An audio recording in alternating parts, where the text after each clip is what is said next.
नमस्कार, आप देख रहे हैं आइडियल एक्सप्रेस। मैं हूं हिमांशु शेखर। बुलेटिन की शुरुआत में बात कर लेते हैं संसद सत्र की। मॉनसून सत्र के पहले दिन पहलगाम हमले को लेकर कांग्रेस ने राज्यसभा में मोदी सरकार को घेरने की कोशिश की। राज्यसभा में नेता प्रतिपक्ष मल्लिकार्जुन खड़गे ने कहा कि हमला 22 अप्रैल को हुआ था। इसमें शामिल रहे आतंकी पकड़े नहीं गए और मारे भी नहीं गए। आतंकी पकड़े गए या नहीं, आखिर उनका क्या हुआ, ये तो सरकार को बताना चाहिए।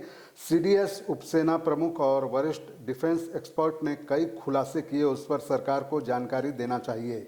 खड़गे ने कहा कि अमेरिकी राष्ट्रपति ट्रंप ने 24 बार कहा कि मेरे इंटरफेरेंस से समझौता हुआ। ये देश के लिए बेहद अपमानजनक है कि देश के बाहर का एक शख्स ये बात कह रहा।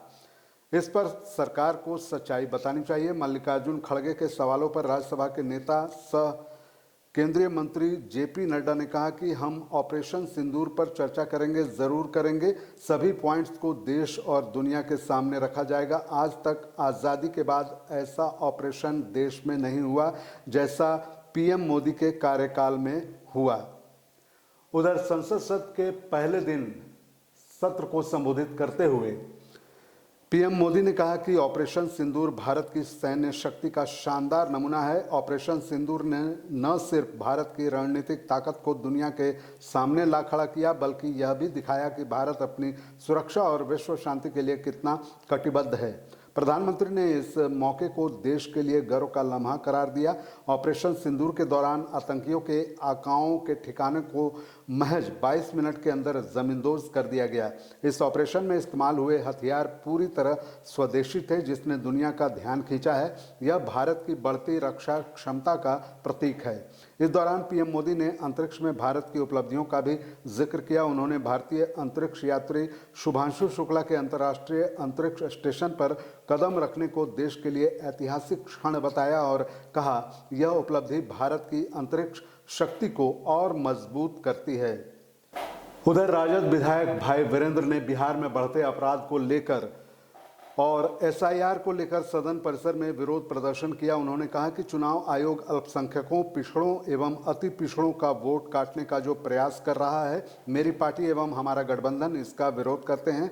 बिहार में बढ़ते अपराध के मुद्दे पर भाजपा पर बड़ा आरोप लगाते हुए उन्होंने कहा कि भाजपा के लोग बिहार में हत्याओं का दौर करवा रहे हैं। भाई वीरेंद्र ने बिहार में राष्ट्रपति शासन लागू किए जाने की वकालत भी की है। एकदम अपराध पर और चुनाव आयोग का जो कारनामा हो रहा है, अल्पसंख्यक दलितों को, पिछड़ों, अति पिछड़ों का वोट काटने का प्रयास किया जा रहा है, मैं उसका जोरदार विरोध कर रहा हूं। हमारी पार्टी महागठबंधन के लोग और अपराध मुंह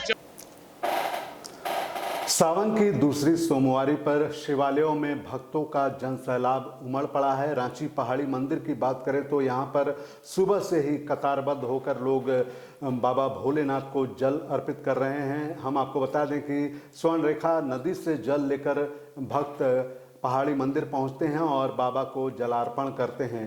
पहाड़ी मंदिर के बाहर से इस पूरे मसले का जायजा लिया हमारी संवाददाता नेहा ने। मैं नेहा स्वागत करती हूँ आपका आइडियल एक्सप्रेस में और इस वक्त मैं मौजूद हूँ झारखंड की राजधानी रांची स्थित पहाड़ी मंदिर में, जहाँ पे आज सावन की दूसरी सोमवारी है और यहाँ पे भक्तों का तांता लगा हुआ नजर आ रहा है। आप देख रहे हैं यहाँ पे कि सुबह से ही यहाँ पे सारे भक्त जो है वो यहाँ पे पूजा करने आ रहे हैं। पूजा की सामग्री में जैसे यहाँ पे भांग, नारियल वगैरह, सिंदूर या फिर बेलपत्र सभी को चढ़ाते हैं। आप देख रहे हैं कि किस तरह से यहाँ पे अभी सभी लोग मौजूद है और यहाँ पे सभी लोग भोले बाबा का दर्शन करके आ रहे हैं और बहुत से लोग जो होते हैं वो अपनी मनोकामनाओं के साथ जो होते हैं वो यहाँ पहुँचते हैं। हम कई लोगों के साथ जुड़ेंगे यहाँ और बात करेंगे।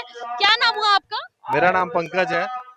पंकज पंकज जी, कहाँ से आए हैं आप? कोडरमा से। कोडरमा से। क्या आप हर सोमवारी आते हैं यहाँ सावन? हर सोमवारी नहीं आते, लेकिन सावन में एक सोमवारी आते हैं। एक सोमवारी आते हैं। इस बार का सोमवारी में जो पूरा इनका व्यवस्था है वो बहुत ही अच्छा व्यवस्था है।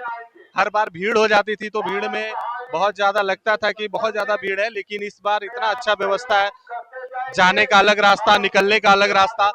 इसलिए ये धन्यवाद के पात्र हैं। पूरे जो यहाँ की समिति है वो बहुत धन्यवाद के पात्र हैं। कैसा लग रहा है आज आप आई हैं? बहुत अच्छा, बहुत। क्या मनोकामनाएं थी, क्या लगता है? मनोकामना तो बताने का नहीं होता है ना, क्या पूरी होती है? वो कितनी श्रद्धा है पहाड़ी बाबा के लिए? ऑब्वियस सा बात है, श्रद्धा होती होगी तभी इतने क्राउड होते हैं ना। यहाँ का उषा देवी, कहाँ से आई है? डाल्टनगंज। डाल्टनगंज, ये तो काफी दूर है रांची से। कैसा लग रहा है पहाड़ी मंदिर आकर? खास ओड़नार के रहने वाले हैं हम लोग। उधर मुजफ्फरपुर के बाबा गरीबनाथ मंदिर में 12 बजे से भक्तों की कतार मंदिर परिसर में लगी हुई है। बाबा की आरती और पूजन के बाद जैसे ही पट खुले, हजारों कांवरिया ने अर्घा के माध्यम से जल चढ़ाना शुरू किया। कई कांवरिया आमगोला ओवरब्रिज के पास बैठकर 12 बजे का इंतजार कर रहे थे। विनय पाठक ने बताया कि करीब 2.5 लाख कांवरियों के जलाभिषेक की संभावना है। कई भक्त दंड काटते हुए मंदिर पहुंचे। जिनकी तबीयत बिगड़ी तो बोल बम सेवा समिति ने तुरंत सहायता की। इधर पिछले कुछ दिनों से मानसून की अटखेलियां देखने को मिल रही हैं। पूरे झारखंड की अगर बात करें तो आम जनों के साथ साथ किसानों को भी राहत मिली है। किसान अपने खेतों की ओर लौटने लगे हैं और धान का बिचड़ा डालकर हल्की फुहारों का इंतजार कर रहे हैं। मौसम विज्ञान केंद्र रांची द्वारा जारी पूर्वानुमान की बात करें तो 21 और 22 जुलाई को राज्य में कहीं कहीं मेघ गर्जन के साथ साथ 30 से 40 किलोमीटर प्रति घंटे की रफ्तार से तेज हवा बहने और इस दौरान बिजली गिरने की संभावना को लेकर येलो अलर्ट जारी किया गया है। इस बुलेटिन में फिलहाल इतना ही। मुझे दीजिए इजाजत। बने रहिए आइडियल एक्सप्रेस के साथ। नमस्कार।